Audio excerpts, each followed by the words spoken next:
Welcome back to the Wolf of Queen Street podcast. Welcome back to the show. And today on the show, Chris Chandler-Yates, an ex-New Zealand police officer who's now a burnout coach, helping people to also train for the police academy, helping people to find their why, but fundamentally trying to help first-line responders handle the day-to-day job, what they go through, preparing themselves through their career, sort of tips and stuff that you didn't have when you went through it, and trying to make a difference in our first-line responders throughout the world, New Zealand and across in America as well. And Chris, welcome to the show. Thanks, man. I appreciate it, Lawrence. Thanks for having me. Yeah, man, it's a huge passion of mine after I burned out real bad from all the trauma of what I saw, which, to be perfectly honest, wasn't that high level compared to some of the guys that I talked to just recently in the U.S., but it's well needed and it's being received pretty well.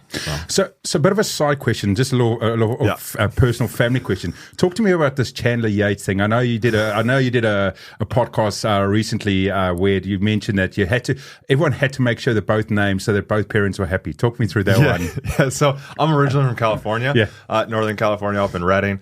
And my mom was a very successful chiropractor up there. And she had her own practice that was called Chandler Chiropractic. She met my dad actually at the opening of the chiropractic business. And when they got married, she didn't want to change the name. She didn't want to change the practice. So she was like, no, we're combining the two. So it's Chandler-Yates. And I love both names, but as a cop, having to fill out all that paperwork all the time, writing out Chandler-Yates, I swear at my parents quite often about it. But, so that's, and she'll be the first one to call you, right? Oh, she will. I saw that little 5-second you said on Facebook. The thing is, we've had conversations about this, and like during my policing career, we've had conversations about it, and she's like, oh, I'm sorry for giving you the 2-barrel name, and I'm like, it is what it is. I mean, I'm used to it now, but it's a pain in the ass.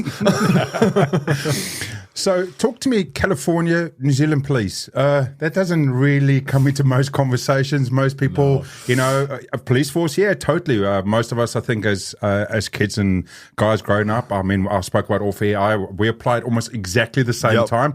But how did it go from California not into America? Why here? So this is another story which I don't think we have enough time today to talk about. I was on a podcast. I think we went for like 2 hours talking about the whole journey. But my parents, when I was 13, took my little brother and I and put us on a sailboat in the Caribbean, and we sailed halfway around the world and ended up here in New Zealand.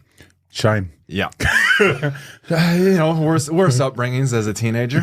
Probably the reason why I didn't end up in jail or do something stupid. But anyways, now I wasn't one of those people that wanted to be a cop. I actually wanted to join the Air Force. And then I got to like 6 foot at 16, and my knees will get taken off in an F-16 cockpit if I eject. So I'm told. And so, I didn't know what I wanted to do. I actually wanted to go into sailing, but then I met a Kiwi.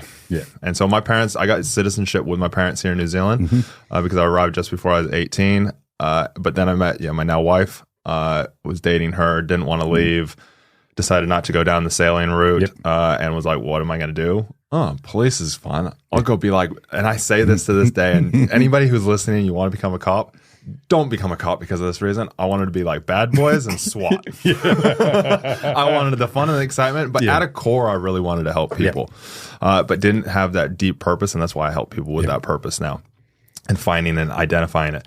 Because I joined here because it was easy. I was here, my wife was here, girlfriend at the time, and so that's why New Zealand and not the U.S. And the opportunity was there, I guess, and it was pretty simple and easy for me, to be honest.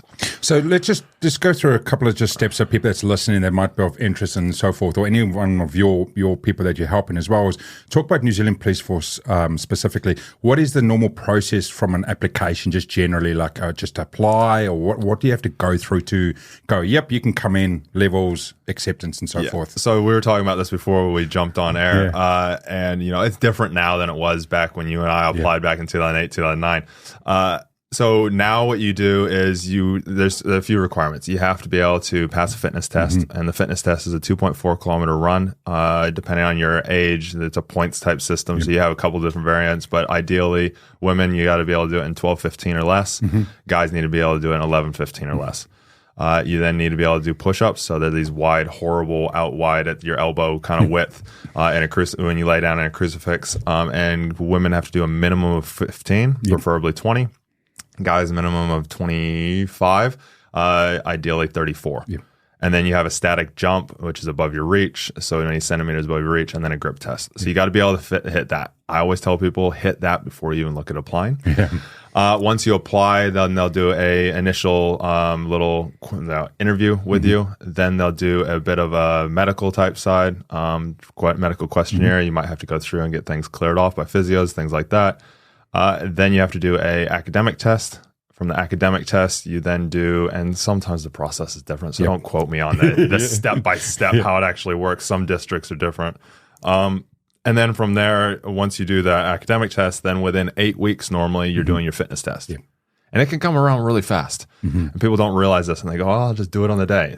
Don't. You do the fitness test. Once you pass the fitness test, then you get put into the background checks. They do all the really deep level stuff. You do a final interview, and then you get placed into the pool of people for wherever you're going. Now, depending on where you're going, like Auckland can be really fast, especially at the moment, or different districts that need staff. And then from there, if you haven't done your initial PAT or the fitness test within 8 weeks, you then have to go do a second one, a final one, just before you go to college. And then once you pass that and you have that date, you're down at college, and then you got to do your PCT down there, which is an obstacle course, but you never have to do that 2.4K running it. I prefer the 2.4K, right? They're different. One just gets the quads burning, more of a HIIT workout type stud. The 2.4, I found both of them easy. I always used to say, why aren't we doing the PCT with a vest and boots and everything on? I mean, that actually tests you. But they don't want people to get injured. Because I know, so you go through that process, and obviously you go to the academy, and then it's a certain period of time. I can't remember off the top of my head. It's 16 weeks now. 16, it used to be 19 when you and I applied. When I went through, it was 19 weeks. I believe it's 16 weeks now, and there's talk possibly making it, I think, 17 or 18 again. And then you come out there and you straight on the beat, right? Straight on the street as field training, and you have a field training officer, and you're out there and you're thrown straight into it. And I don't think they still do it. They might still do it, but they do station duty in the middle of it. And this is I'm going to go a little bit off topic here, but just kind of bring in awareness for the audience that aren't aware of police officers and why I do what I do. Police see 18 times as much trauma. And trauma is different for every person, but they see 18 times as much trauma as civilian will in their first 12 months. It's crazy. More than, they'll see 18 times as much as a civilian will in their entire life in their first 12 months. Oh, there we go. So 18 times as much as a civilian will in their entire life in their first 12 months. When I went through, we do a thing called station duty, where you come back, you work in your station that you're going to be going to for a week, and then you have a week off. In that week, my very first day on that station duty, we're not even a sworn officer yet. I went to a guy who'd been dead for 3 weeks. That's crazy. I graduated police college, and I got held in the watch house where they book everybody through. For those that aren't aware, was held there for 4 weeks out of 6 at Henderson, because they put us at Henderson first because they needed some staff there to start with. And then I came out on the street, and my second shift on the actual street went to a guy who jumped in front of a train. It's crazy, So that just puts it in perspective. And we are not prepared for it. I was 24, thought I was unstoppable, 10 foot tall and bulletproof. I could run 1,000,000 miles. I could do all these different crazy things. And all I did was I just shrugged it off. And it builds up over time, especially if you don't have the mental tools to be able to actually process in your brain and debrief yourself even. Let alone if you get a debrief with work, but you need to at least have some of the tools and be able to shift the language and the questions that you ask yourself and how you look at things, and actually look after yourself, which we're not really taught that worldwide. Most places aren't taught that, but also not experienced that, right? So there's a thing is in the upbringing. So for example, my level of trauma or depth of trauma will vary to yourself. I grew up in South Africa, so I grew up around violence and death and stabbings. I remember when I went back to South Africa from New Zealand and played rugby for a couple more years. I played for a club in the township community. I got asked by the ex-Springbok coach, Peter de Villiers, to go play for this one specific club, and I actually ended up being the only white guy in the club, just to show that I'm happy to support my community, right? And it helped a few tick boxes on my career. And as crazy as it was, we're end of a game and the boys were all having our beers in the showers, and they're like, "Hey, white boy, why don't you have any scars on your body?" And I'm like, "Well, I haven't had anything." And we sat there, and each guy, one after the other, were like, "Cool, shot, stabbed, shot, stabbed, shot." We had one of our guys, his nickname was Steps, got shot during the season through the neck. And by the end of the season, he was back playing on the field again. And it was like, yeah, stock standard. And this is where perspective comes in. And, you know, I just spent 2.5 months running, going around the United States, running trainings for, burnout elimination trainings and that into the U.S. and, working to get my program in there.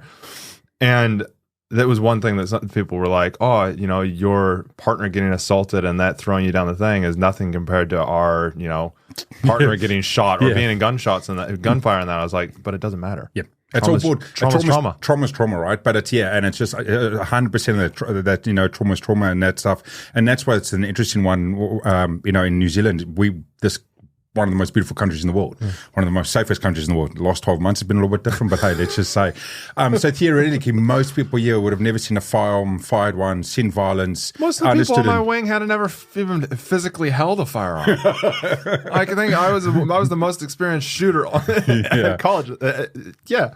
And it's that perspective of where we're upbrought, but at the same time, different people, depending on their upbringing as well, depends on it. Like everything that we are now is because of the things that happened for us, I say, but to us before we were 7. Mm-hmm. It started everything, and how we actually concrete thing is. I had a privileged upbringing. I grew up sailing around the world, not having to worry about a thing as a teenager. Mm-hmm. But at the same time, like the dead bodies didn't affect me too much. I can connect with people. I could connect with Polynesians really well because I grew up with them. I understood them. But then there's other people that, buddy of mine from South Africa at, early 20s, came home and guy knocked his teeth out with an AK and all these different things. Yeah. That kind of trauma, that kind of stuff didn't affect him here in New Zealand. He's like, it's safe here. It's like when I was doing insurance work for a little while, and they started sending me all the complaints to deal with because I'd sit on the phone and I'd be like, and they're like, "How are you dealing with that?" I was like, "He has no gun to my head." Yeah. So it is that you do build that resilience over time, but if you're not taught how to process it and how to build that resilience, the littlest thing is going to nail you. What do you think from the process and specifically in New Zealand space, right? Coming into it, do you think there's a gap there that needs to lead in? So I know once you're on the workforce, and we'll get into that next of the daily tools and that sort of stuff, but just the entry tools, because if I think about our time in 08, 09, when both of us were going down that path, there was a big flux of bringing it in. So there was also a big spike of your pay out the door, right? I think it came out and it was like in 08 that bumped it up and it was like 52 or 55K out the door, right? And you're thinking about it, doesn't sound much today, but we are 15, 16 years on. I think minimum wage at that stage was like 35. So you were like... It's only at 67 now. Yeah. So I know it hasn't grown much. But what I was saying is, when I sat down, and it's funny, when I spoke to some people at that stage, it was like, cool, I have no idea what I'm going to do in life. So I'm going to jump here because the meal ticket off the back of this, guaranteed, is really cool. As a 19, 20, 21-year-old, or I'm lost in my 20s and I'm going to go enjoy it, or in my 30s. Like I was. And to me, that was where I felt there was almost a risk. Like I said, people are coming in, not because they've had the tools and the stuff coming into it. They're coming in as an opportunity for a paycheck and not realizing this paycheck comes with a fucking lot of issues. Well, you're seeing now more because of media, because of the U.S. in the last 3 years with a lot of the stuff. The U.S. has got a massive problem right now with recruitment. Yep. They can't fill training classes. Here in New Zealand, we haven't had that hit yet because we haven't had any anti-police major type side of stuff besides maybe the protest down in Wellington and that. But you still have a lot of people wanting to become cops because they want to become cops. Yep. Yes, you have that financial side of these young guys. I mean, most of my clients that I've had, the 600 plus clients that I've had in the last 5 years, they're in their early 20s, and it is a guaranteed pay and blah, blah. And I question them on. I'm like, you're not going this for the pay, are you? Because if you're going for the pay, you're going to be very disheartened very quickly, and you're going to want to jump to Australia where they're paying another 20% more. Yep. But it's really digging into that purpose. And there is that side of stuff of it is a secure pay, it is a secure job. You saw a massive influx when COVID hit of guys coming back. Yep. Anybody who was 12 months that had left the job within 12 months was all asking to come back. Because it's a secure job. Yeah. You're not going to lose it. You have to have cops. Yeah. And so you do have that. But if you're joining because of that, don't join. Mm-hmm. And I had a guy that I talked to just the other day, and I was like, he's like, I'm making this much per fortnight and doing this kind of stuff. And he's like, I want to join the job, and it'll be a secure job. I was like, you do realize that you're going to take like a 40% pay cut. Yeah. And you're telling me you want to save, the money's tight right now because you're wanting to save for a house. I was like, really think about that. Mm-hmm. Does your purpose outweigh the financial need? Yeah. Because if it doesn't, don't do it. But if your purpose is so deep and so big and you can tie that purpose to it, then go. Yeah. That's so true. So obviously there's, coming into it, there needs to be stronger pieces and all the rest of it you feel at the moment. What through, obviously through your first couple of years or your first couple of weeks, even on or before, all that sort of trauma, what is the big things for you to see for anyone that's sort of in that, let's say the first 12 months? What's key to new police officers around that space that from the burnout point of view, you think is critical for them? Key thing is your routine, your schedule, and your self-care. Mm-hmm. They're the three most important things that you have, that you build a foundation before you get in. Yep. Your schedule is really important. Know your schedule. I mean, as a cop here in New Zealand, at least, you're doing a 2-2-2 roster, 2 earlys, 2 lates, 2 nights. Yep. You're going to then have 3 to 4 days off. Mm-hmm. Plan your schedules, things out. Literally put it in your phone and schedule it out. Your routine. Have a routine. What do you do? Do you go to the gym? Do you, on your early shifts, if I think back to mine, I did have a routine, but I didn't know I had a routine. And bring awareness to all this stuff. Your routine on an early shift. Are you going to get up at 3 in the morning and go to the gym and train, or are you going to go train afterwards? Mm-hmm. Make sure you have fitness in that life that ties into the self-care. Your routine. What are you doing straight after work to decompress work? Yep. What kind of anchors, as I call them, are you doing to actually leave most of work at work? Mm-hmm. What things are you doing to communicate, to debrief yourself? Yep. If I had to say, I'd have every single section, every single unit debrief at the end, at least for a half hour, kind of like an AA meeting circle, where you just go through, how'd you guys find the shift? What went well, what didn't go well, and how can we improve, both mentally and physically? Yeah. And then self-care. Have your daily self-care stuff, have your momentary stuff, have your monthly stuff, have, what are you doing for fitness? What are you doing for nutrition? All of it matters. When I present this and when I teach this, I talk about like nutrition side. A Ferrari, you don't put like 87 or 91 octane in. Yeah. You put 95 in it. Yeah. An F1, you would not put normal pump gas into, you put race fuel into. Yeah. Well, now they're whatever they're putting in there. But you're putting, you want to perform at a high level and you want to do this job for a long time, feed yourself like it. There's tips and tricks. You can cook chicken, and in the middle of summer I wouldn't do it, but you can cook chicken and rice and stuff, and you can put it in your duty bag and have it in the back of the car, because there are times where you won't get back to a whole 12-hour shift, never get back to the station. 10-hour shift, never get back to the station. Then your fitness. How are you training? Because how you train your body disciplines your mind as well. I train every single day in some capacity. And that's different to being on the beat, right? And that's a big difference as well, to find out that being on the beat doesn't mean that's that's not your training. I'm walking 30,000 steps. No, that's not your training, right? No, you need dedicated block of training in your schedule that is training. Something you can even do. I interviewed a guy, Paul Butler from Australia. He's a performance coach, and he talked about the importance of just doing 10 to 15 minutes of high intensity training at the end of the day. Whether you're office worker, whether you're a cop, doing it at the end of the day after your shift, just 10 minutes. It burns off cortisol levels, and it also recharges your endorphins. So like your adrenals and that recharges them, because if you're a cop, you're running on adrenaline almost 24/7. You got to switch it off, right? And you've got to learn to switch it off. This is why I teach people how to do an anchor. It could be driving into the station. It could be unzipping the vest. It could be, the handle on your car as you go into it. Leaving the cop Chris or the cop Lawrence or the cop whoever it is at the station. People talk about doing it as you drive into an area, and the cops that I've talked to that do that, they'll be off duty and they'll drive through the area, and their partner can physically see a change in them. because they anchor, right? Because they've anchored that. They program their body to anchor in. When I come into this area, I switch on. Let's just go a little bit more into this anchoring thing. I think this is really important, not just for first line responders. I think this is really important for everyone, right? From an anchoring point of view. So anchoring fundamentally is it's an action I perform to switch on and off. Yes. Right? So I walk in and I switch myself on for whatever activity I'm going to do. And at the end of the day, it's the action again I perform to switch myself off, and then I can walk away, right? Yep.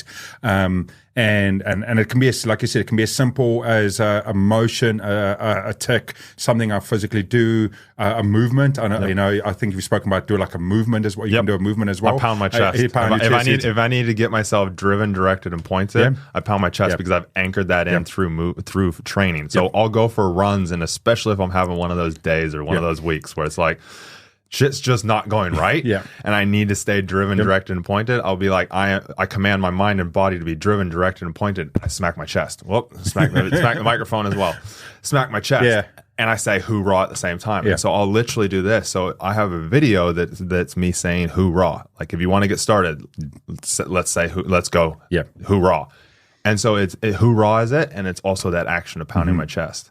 Because it anchors you into that being, but you have to bring awareness to it. It's not like I can just go, oh, okay, cool, I'm going to unzip my vest and I'm going to leave it at work. No, you have to be conscious of it as well. Yeah, you got to. It's funny. You got to program it. Yeah, you got to program it. To anyone that's listening or watching that's in the big Tony Robbins, I'm a big Tony Robbins fan, right? Same. So he does anchoring at his events, and fucking I hate bagpipes.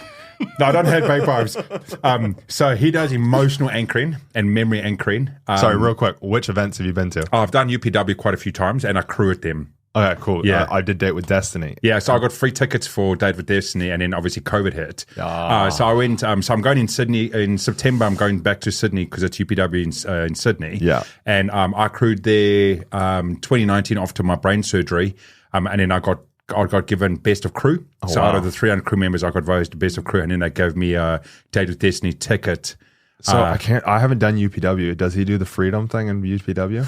How do you mean freedom thing? So in Date with Destiny on the relationship day, and this comes into the anchoring side. Yeah. So on the relationship day during Date with Destiny, he does this thing where he plays the scene of Braveheart, where he yells freedom. Oh, now my memory. And have you watched Braveheart? Oh, dude, I love Braveheart. Yeah. So in that scene at the very end where he yells freedom, I don't care who you are, you get goosebumps because of the emotion and the power that that Mel Gibson brings through it. And so he does this on the side of bringing out that masculine side of guys because we've lost it. Yeah. And when you yell, like now, because I was there and because he has you do it a couple of times, and he literally has the whole audience of guys yell freedom. And all the women in it get movement because there is that, and there's that buildup. And so now every time I hear the word freedom, it's like it's an anchor for me. It's an anchor of, okay, yes, I need to be the man that my wife deserves. And so it's that anchoring side, as Tony talks about a lot, is if you don't have some sort of anchor for things, it's like going through life without any kind of roadmap, without any kind of direction. And so as a cop, when you're in such a high-stressed environment and you're never going to turn it off, any person who tells you that you can turn off that thing, I've been out for 5 years and it is still on. But I can switch from it. It's just like another example is, a lot of cops you talk to, they don't sit with their back to the door. I never actually got into that because my anchor is such, which I never realized until afterwards. My anchor when I go into a restaurant is to be with my wife. You do realize where I'm sitting, right? I know. Yeah. But you notice that I didn't say anything. I didn't care. Yeah. So it's a very big South African thing, right? Well, there's that as well. But and here, cool. It's your environment. Perfect. But at the same time, it's like for me when I go into a restaurant with my wife, I rely more on my senses and be present because when I'm present, I actually am more aware. Yeah. So if this door, and for the video, you'll see the video. If this door was to move or I was to hear something outside, you'd see me look. Yeah. Because, okay, cool. But when I'm in a restaurant, it's like I also was talking to somebody in Phoenix just recently about it. you also can, my wife is more likely to pick shit up than I am. Even if I'm sitting in the seat where you are, where I can face the door. Unless I'm staring at the door, staring at every single person that comes through. But then I'm not, what's the point of me even being out to dinner? It's such an interesting one because, yes, I was raised that way, getting in South Africa. Always sit watching what's coming towards you, and let's just say you need that in that country. And it still plays in. So it's like we walk into a restaurant, and it's fun enough. My wife will walk in, and then she'll look at the table, she'll look at the door, and she'll go, "Okay, Lawrence, you sit that side," and she'll know exactly where to go down. But it's something, to me, it's not something that it's not a high energy conscious. It's just it's almost an ease for me now. So it was an anchor at one point, but now it's almost become a calmness in a weird way. So it's almost become a cool. If I'm not that way, I feel uneasy. So I can't be present, right? So if I was sitting on your side, I would have that just tingling in the back of my head going, I'm not comfy. Well, what you've done is you've changed the anchor. So you've changed the anchor of, okay, cool, I'm sitting here and I'm present with my wife. But I also am using my sixth sense on it. I'm not sitting here having to be vigilant on the door and who's walking through that door. Whereas most cops you talk to have to be vigilant on the door, not on their partner. Or the purpose of why they're there. We've seen all the energy. And they have all their energy goes at that door, and it goes there. And so they're distracted. It's like me. I don't like going into sports bars where there's TVs on the door. I will physically sit and make sure that my back is to a TV, because otherwise you're watching it. Otherwise, and I'm not even a sports guy. There's the psychology of it, right? It's the psychology. I sit there. They put them there so you're watching the game, and so you stay longer, so you're distracted, so you drink more beer, but I will sit physically, if I can, I'll sit with my back to the TV, and I'll tell my wife I want to sit so that my back's to the thing, so I'm here with you. Same thing as for most cops with the door. I mean, it's so true on the sports one. It's quite funny. Like very few people in the world love watching golf, right? But unless you talk to my surrogate dad. But but I'm saying, like, actually watching golf on TV, right? We all play it, whether we're good or bad and stuff like that. We put it in the pub, and everyone's sitting going, "Oh, geez, what's he going to do?" And like watching 3 hours for five guys, and it's funny, like you said, right? You put it on the TV, it's just like, oh, look, you put it there. It's entertaining. So coming around to it, like you said, obviously, your anchoring coming on and off in the day job and just on the force and stuff like that to be important to get out of it. And what is the other big things around trauma? Now we can't get away from trauma, right? There's no country, even in New Zealand, we've got quite a bit of trauma happening at the moment. And again, depending on how your glass is filled up as a youth, your way you handle it can be, totally different as well. What's the big things about managing or understanding trauma first, I would say, would be the first thing, actually going, yep, that's trauma. And then management from that. Well, if you get a physical reaction to something, that's trauma. Yep. In some capacity, some trauma is good. If we don't have, if you weren't afraid of a tiger, and the trauma of a tiger, you wouldn't run from a fucking tiger, would you? But at the same time, like seeing a guy's heart on the railroad tracks, that kind of trauma for me didn't affect me too much because I'd been around cadavers and stuff when I was a kid. But it was like, oh, okay, this is real now. Seeing the guy's body looking like a cadaver, it took me back to my childhood looking back at it, and it was like, oh, okay, this is okay. This has nothing to do with me. There's no emotional connection here. On the other hand, the notification jobs after going to suicides and not being able to help that person and help them truly see themselves screwed my ass up. Not being able to protect my partner when she got assaulted and feeling like it was my fault, that screwed me up. Because I didn't know how to process it, and I didn't know what the hell was going on and what it was linking to in my childhood. Or what it was linking to when it came to my purpose. So I help people really identify their purpose beyond religion, beyond family, beyond putting a roof over the head, beyond helping people, which is a huge police one. I help you actually figure out where it came, like the childhood purpose that actually drives us through our entire life. There's 3 subconscious levels. Mine's creating experiences and joy, creating less pain, and helping you see, and being seen. This is why I love doing these podcasts, because my purpose is to be seen. And so, okay, cool. And it is. And then I've shifted the language. Again, it's a huge Tony Robbins thing. Shifted the language around that. So instead of me having to be like, look at me, look at me, look at me, it's like, okay, cool. How am I helping myself and others truly see ourselves? So create a mission statement. So if you know those things, you can then start to shift the language and how you react to things. Because now you can sit there and look at, okay, cool, yeah, I went to that dead body, and oh my God, there's something in me that something just didn't feel right. Okay, cool. Well, what is it about that links to my purpose? Oh, the fact that I went to the suicide and then the notification job, I now know what happened at the suicide. And so I have even more of an emotional connection to the notification or the advising job. Because I know what that person's partner looks like now as a deceased person and what they did. And I have to hold that in, and I have to keep it to myself. And I have to help that person truly see themselves right now in this moment and help them create and be in less pain. And how do we do that? So for me, that's my why. That's my purpose. And so for me, doing that is actually being there. If I need to give them a hug, give them a hug. That was the one thing that I didn't do. Well, you didn't get. I didn't get. And so I had a 16-year-old girl who was blaming herself for her dad committing suicide. All I wanted to do was give her a big hug. All I did was put my hand on her back and go, it's not your fault. Yeah.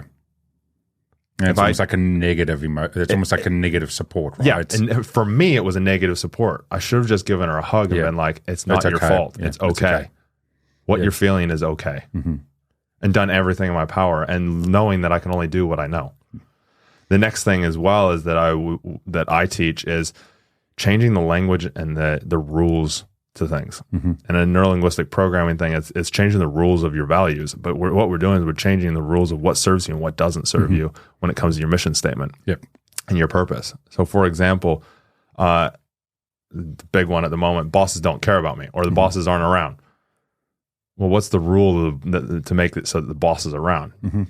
Does he have to physically email you personally and be like, hey, Lawrence, how's it going today? Or is it just that he's got to, send an email out from time to time or whatever it is? Make it really simple and really stupid. Just make it simple. Otherwise, if it's too complicated, then it's never going to be met. And so it's changing that language and stuff on how you focus on things so that you're fulfilled each day. So you're easily filled by the job. Otherwise, the job will drain the crap out of you instantly because there's so much going on.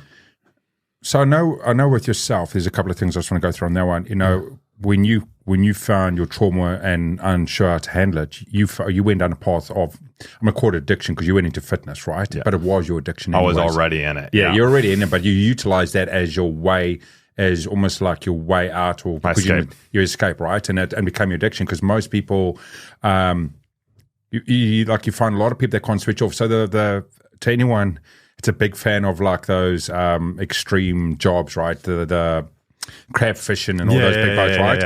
It's funny because you see all of those guys at the extreme, and then you find out that most of them have addiction problems and get into drugs and get arrested because, again, it's the most common addictions in law enforcement and in any kind of extreme thing is alcohol, drugs, gambling, and sex. I was going to say prostitution. Sex. It's sex.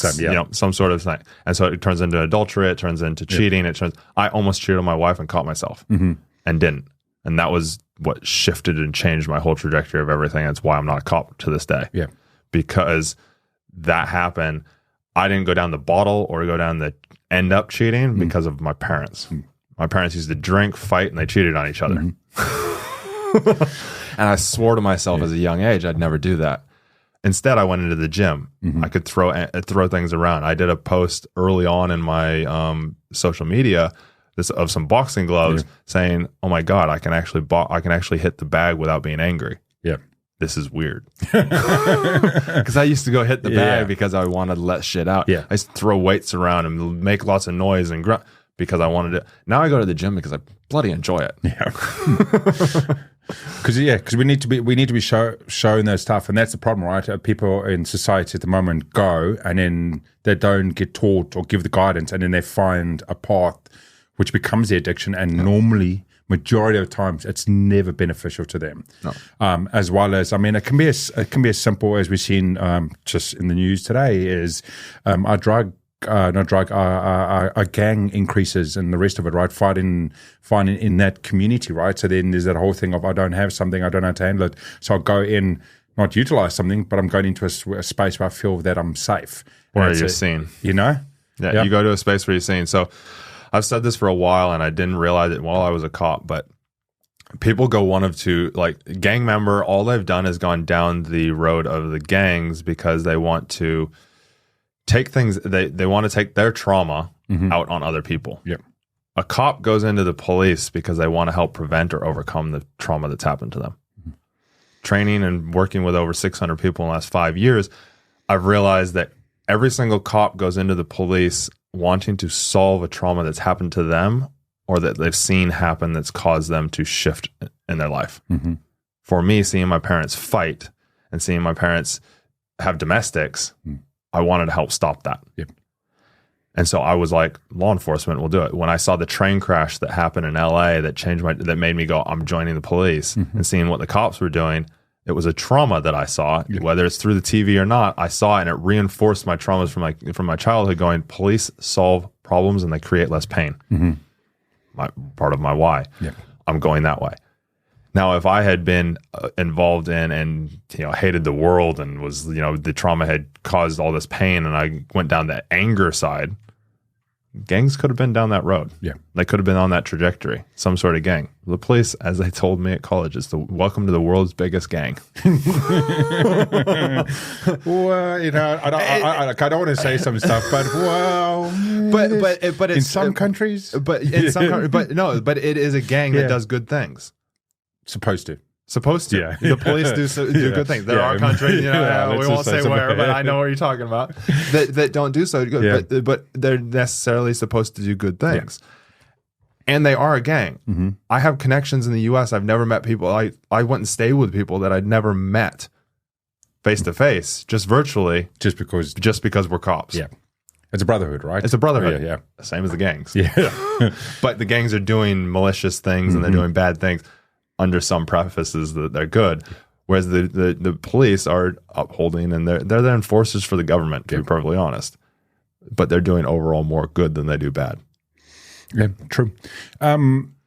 This mission statement, going back to your why, right? Yeah. Is there, from your thought, is there a more caveman mentality behind that? They talk about the whole we are still cavemen, women, whatever, want to be that, and understanding ourselves as an individual and how we've evolved, but we haven't actually evolved that much. Yeah. And that's where sometimes there is a misalignment that, hey, you as a human being and in your brain is still wired back to that way. So working with people and their mission statements, does that link in at all to some of it? I've never thought of it that way. Good question. I would say so because it simplifies things. If you go back to the caveman, we were very simple. Yeah. And we forget that sometimes. And we try and overcomplicate things. Yeah. And I remember I had a CQB trainer, and he used to tell us, stop complicating it. Stop putting it in the complicator and spitting it out. Yeah. And I was like, and recently I've been thinking about it, I'm like, we overcomplicate everything. And so we create all these meanings to different things. And as Tony Robbins says in that, and as even I'm saying it a lot, we're meaning-making machines. You see somebody in the gym or you see somebody at a party across the room and you wave at them and they don't, then they turn around and walk away. Yeah. We make a meaning of that. Yeah. That person doesn't like me. They're rude. They're this. All these interpretations. They didn't even see you. And most of the time they didn't even see you. So yes, making that mission statement and tying it back to, again, not tying it back to something that you're making up. Yeah. Because your brain knows the difference between when you make something up. Yes, you can bring something in place with enough effort, with enough, anchoring, with enough, passion. But if you go back and you find where it actually stems from and that emotion that links to it and you're talking to that younger self, well, it's already happened. And so when you bring that back and you put that into your mission statement, one, you're keeping it simple so you have something really quick and easy to grab onto it. Really good anchor, something to grab really quickly. How is this helping me truly see myself, and how is this helping me help others see themselves? Okay, cool. I can actually turn up fully. And it comes back to my childhood. It comes back to, and I've dug into the exact experience in that. And I don't take people through that except for the higher level clients and that, because it takes a bit more of a process and you got to kind of coddle them, hold them in a safe space. But mine goes all the way back to my dad going to chiropractic school when I was like 1.5. That's crazy. And him being gone during the week, coming back on the weekends and being gone during the week for however many years. Meant nothing. Yeah. But my 1.5, 2-year-old brain made it mean something and made it mean that I wasn't seen by my dad. He wasn't around. I was in pain. I don't like this. Yeah. I'm not having fun. When I'm with my dad, I have fun. I feel like I'm being seen, but he's not around. And so it all stems from there. And now I go, oh, okay, cool. Well, now when I'm feeling like I'm not being seen, it's actually most likely my 1.5-year-old brain making meaning. Yeah. And so, yes, it's taking us back to that primal stage so that we have something really easy. Sure. So it's not hard to grab onto. And then when we're in those traumatic situations, we can be in the moment. And as you probably know, wanting to become a cop, you probably do it quite well. And being from South Africa, we compartmentalize stuff. But then we need to come back to it, and bringing that with us, it gives us an easy way to be able to compartmentalize it, debrief it ourselves if we don't have the facility to be debriefed about the situation. And then we can move forward and be the best version of ourselves. So one thing we didn't cover off, so how long were you on the force? 7.5 years. 7.5 years. So I did everything from frontline, did motorways for a year. Chips. Yeah, chips. Yeah, I funny story on that one. I almost, when I left the police, my plan was to go back actually, and it was to go onto the motors, to go onto the bikes. But so yeah, I did motorways for a year. Went back to the street for a short time, and then I went on to protection services. So you were on John Key's service. Yep. I looked at his house first, then I was on his service, then I was on Bill English service, and during that time got to work alongside and work with, I got to work alongside the Secret Service, being on John Key's protection when Biden came over. I got to work on the Royals of the Netherlands. When they were over, I was part of their protection team, the Japanese Prem, and a whole bunch of other diplomats. Talk me through a little bit. So, total two different mindsets. Yep. Right? Totally two different things, right? Two different things. There's a vast difference from walking the beat down Queen Street to, Biden coming over, right? Yep.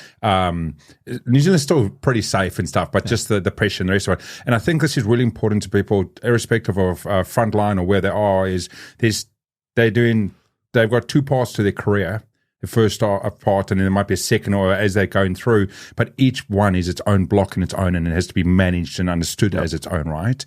Now, obviously, like when you go working on those details, what is the management style? How is it different? Or did you have any, and know how to handle yourself, your wealth, your wellness, and your mental state and all the rest? Did you have those things yet, or is it still just all over the place? So when I was frontline, obviously the trauma and everything, I had my partner get assaulted about a year in, blame myself real hard on that, and I can pinpoint that job happening, that incident happening, to my trajectory of my career and happiness changing. Because I didn't know how to deal with that, never got debriefed on it, never got any help around it, never talked about it. I'll go on that for a second. Communicate. I don't care if you're a cop, if you're anything, communicate, especially with your partner. Tell them how you're feeling, what's going on, the ins and outs. Be brutally fucking honest. I tell all my clients, be brutally fucking honest. If you're having a shit day, say I'm having a shit day, but end it with a positive. What action step you're taking around that, even if it's just, and tomorrow will be a better day. Because I didn't on that. I had that incident happen, came home, told my wife about it that morning, told her what happened, bawled my eyes out on the back steps of my house. Didn't talk about it again until I came out of the police and was at Tony Robbins' Date with Destiny. It was like, holy crap, that's caused everything. But as far as the difference in the jobs, again, I'm going to relate it back to the trainings that I do. With having a purpose, I would have been able to do it. When I first started in diplomatic protection, I had the purpose of I wanted to be the best person that I could be. I wanted to learn as much as I could. I wanted to be seen, I wanted to see what I was capable of. And quickly, a lot of that stuff was getting shut down because of the management that I had. No fault of their own. It's just what they were trained as well. And things were a lot different back then. I mean, I left frontline. I resigned in 2018. So we're talking a bit of time back. But yeah, two totally different mindsets. Protection and services. I went from the beat, you're looking for the profile of a criminal. And anybody who tells you there isn't a profile of criminals lying. There is a profile of it because of who you deal, who is being arrested most of the time, who's causing the crimes most of the time. There is a profile to it. Just like there's a modus operandum of a crime, and you look and you're like, oh, wait a second, this is happening. Wait a second, that person has a similar way that they cause a crime. When I hit protection services, I went from watching that profile to not having a profile of who's a threat. Everyone's a threat. I don't care who you are, you're a threat or a possible threat. you could have something on you. I don't know what's going on. And I throw myself deep into things when I do things. So I went, everybody's a threat. It got so bad for me. And by this stage, I'd been to counseling twice, been to a police psychologist because of the suicides and the notification jobs and my wife and I struggling, like our relationship and that. They were crap. So on that, if you're not feeling like you're getting the results that you want, or that your significant others see in you, don't rely on yourself, because you'll block a lot of stuff out. If your friends and significant other ones are saying things aren't changing, go get a different one. Yeah. Because those first two, even the police one, fed into my wanting to run away. Yeah. Didn't actually discover that I was burned out and that everything was, and give me strategic tools and processes to change it that I remember. But so I had gone through that, and then I went to protection services to get away from the street because I wanted to start giving out street justice, and I'm not a street justice guy. I've got honor and family tattooed on my arm for a reason. Went to RSG Diplomatic Protection, or Protection Services, and was watching everybody, and it all came back because I had never dealt with it all. And all the stuff from my past frontline career was coming into protection services, coming all back with a vengeance, because it was just sitting back in the dark, waiting. Came back with a vengeance, and it got so bad that I was in California end of 2015 for New Year's. I just dropped my wife at the airport because I was going to a SHOT Show with my dad and uncle, and I was driving to my best friend's house in my uncle's pickup in his Tacoma or his Hilux, and I thought an early 2000 black Tahoe was following me, so I pulled over and forced it to pass me. Yeah. Overthinking things, right? That's how, like the difference. And so there is different things. You're going to go through different things depending on what career you're in, what your environment's like. And if you're not vigilant with your mind and your mindset, it will take its toll on you. Again, that disconnecting from work, when I'm at home, I don't have to worry about my back all the time. Yes, I'm on protection services, and yes, there's more likely somebody's going to want to get to me to get to the prime minister, but I don't have to think of everybody as evil. And it's a hard one to do, but again, going through that, being vigilant with your language, with your focus, with the way that you look at life can change it all. My wife couldn't leave the house without me telling her to watch her back. And a lot of this stuff I don't remember because of a different time. A side effect of burnout is memory loss, short-term memory loss. My wife would tell me to do something, and I was so disconnected, so energetically gone that I couldn't remember that she told me to take out the trash in the morning and the afternoon. She'd come home and be like, "Oh, why didn't you take the trash out?" And I'd be like, "What are you talking about?" She's like, "I asked you to take the trash out this morning." I was like, "No, you didn't." Yeah, that happens with me. I just don't fucking listen. Well, we do have that. We do have that as well. But and I'm partially deaf, so I can blame it on that as well. But there is that. For example, that dead body that I said that I saw, the guy who's been dead for 3 weeks on station duty. My wife still has to tell me to take the trash out when it smells really bad, because I can't smell nasty stuff because of the anchor. Because of the anchor of that, my body reacted to the trauma and went, "Ooh, that's bad. We don't want that." So, look, it's one more things before we run up today. We're already going over 50 minutes. One question I want to ask you, and you can say yes or no to, or you can answer this. One question is, you said you've worked 600 clients. You've obviously go over the stage. You're doing a lot there, and we've spoken a little bit before. There's people that join the police force. There's people that go to the gangs. I've got an opinion that there's a very, very, very small percentage of people that join the police force because they batshit fucking psycho. Oh, hell yes. And they want to hurt people. Oh, hell yes. Yeah. And so there's the 99% of people. And I'm just like, I've seen enough and been around enough to go, there is that unfortunate 1% that's fucking there for the wrong reason. Well, I bet you in your circle of people that you know, there's one person that's like that that you're like, I don't know why I hang out with this person because they are nuts.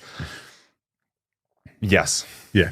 There's no answers or buts about it. Yes. What I would say on that is they didn't join the police because of that. Yeah.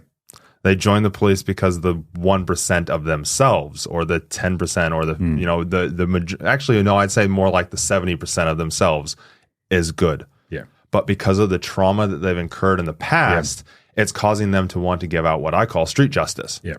and be like, well, the justice system isn't going to do it. And then they get reinforced with it because everybody around them's telling them, oh, you know, like in the US, they're calling it the revolving door. Yeah. They'll lock them up and they'll be out on the street before they even finish shift. Yeah. And, you know, and we've had that here for years. So I'm like, oh yeah, well, welcome to New Zealand's world. But yes, so you do have that, but I would say that they join the police because the subconscious part of them wants to do good. And if they're guided and fed into that good part, you can counteract the bad part. Yeah. The problem is that most people just see them as a bad seed, and so they reinforce the bad side of them, the bad side of them, the bad side of them. So what do? They become more. You become what you're shown. They become more and more bad. Yeah. Or they get an FTO who's burned out when they first start, and they're like, you know, and you do see that. I was watching a show with, what was it? It was on the Boston Police. Was it on Neon? It might have been on Neon, but I was watching it before I went to the States a few months ago. And I was watching it, and this cop, and they showed it, and I was probably one of the few that actually saw the storyline in there. He starts off as a go-getting, wants to make a massive difference, all this different stuff, and his FTO is a burned-out, cynical cop who's like, none of this shit's going to happen. The FTO trains this cop, the cop who was this go-getting, wanting to help the community, wanting to make the biggest difference, ends up being the most corrupt cop in the Boston Police. Crazy. Because he was directed in that way. So it fed into the negative sides of him, the negative sides that he would have already had of part of why he joined the police. You don't go into the police because you don't have any trauma. Yeah. You go into the police because you want to fix something. And if you don't learn that early on in your career or even before your career, then that side will come out. Yeah. Because sadly, evil has more power. You know, as my counselor back when I was burned out was like, Chris, you got two sides. You got a dark wolf and a white wolf. Yeah. And people might resonate with this. You got a dark wolf and a white wolf. The dark wolf is loud as shit, but doesn't actually have that much power in what he says, but he says a lot more, so there's more power. The white wolf sits in the shadows and sits there and waits until it's opportunity and then says something and it has way more power. Which one are you listening to and running and actually taking action on? Yeah. Yeah. So true. So as we're coming to the end today, Chris, is there any one more thing you can leave our audience with, an insight or a tip or something for them just to think about going into over the next few days or few weeks? What I would say is think about how your tank is. Think about where your tank's at, where your relationship tank's at, and where your work's tank's at. Which one are you putting more energy into? Because if you don't have those three levels, as self is the bottom, relationship/family is second, work is third, not diminishing any, but filling up the self one first and the fullest, you can't pour into an empty cup. Yeah. And so if your tank is full and overflowing, then your relationship tank is full and overflowing, then your work you're going to thrive and you're going to be enjoying work and you're going to love it for 20 plus years. So how can you make that happen? So true. Like I say, you can't fill up someone else's cup if you're not paying attention to your own, right? Yeah. So thanks for that so much, Chris. And one thing, where can we find you? So I'm on social media, all of them pretty much. Just look up my name, Chris Chandler-Yates. If you're looking for fitness, it's Knocking Demon Fitness because it's taming those demons so you can perform higher. But Chris Chandler-Yates on everything, Facebook, LinkedIn, Instagram, all of it. My website's Create From Why, W-H-Y, createfromwhy.com, and you can find all sorts of cool stuff there. And I've even got a little guidebook to first responders that literally lays out all my teachings. And it's just createfromwhy.com/book. Oh, that's amazing, Chris. And thanks for that. And to everyone else, the details will be in the description wherever you are listening from or watching from today. And a massive thanks to Chris for coming on the show and sharing his story. And as always, I say at the end of the show, look here, I don't care about, me saying go and share this and subscribe and all the rest of it. I care about taking something from the message that Chris said today. Or if there's someone else that you know that might benefit from the message, might need this as a guidance, and you're not sure how to support them, but you know they would need to do it, just say to them, hey, come on over, come listen to this crazy guy, Lawrence. He's talking to another crazy guy, Chris. You might enjoy it and stuff like that. This is how we can support sometimes by just nudging someone along a path, and hopefully they can pick it up and get from the energy and from that and learn from it. But as always, thanks for coming over to the show, and hope you picked up something today that can help you going forward in your day job or in your career that you're thinking about. And as always, hope to see you again.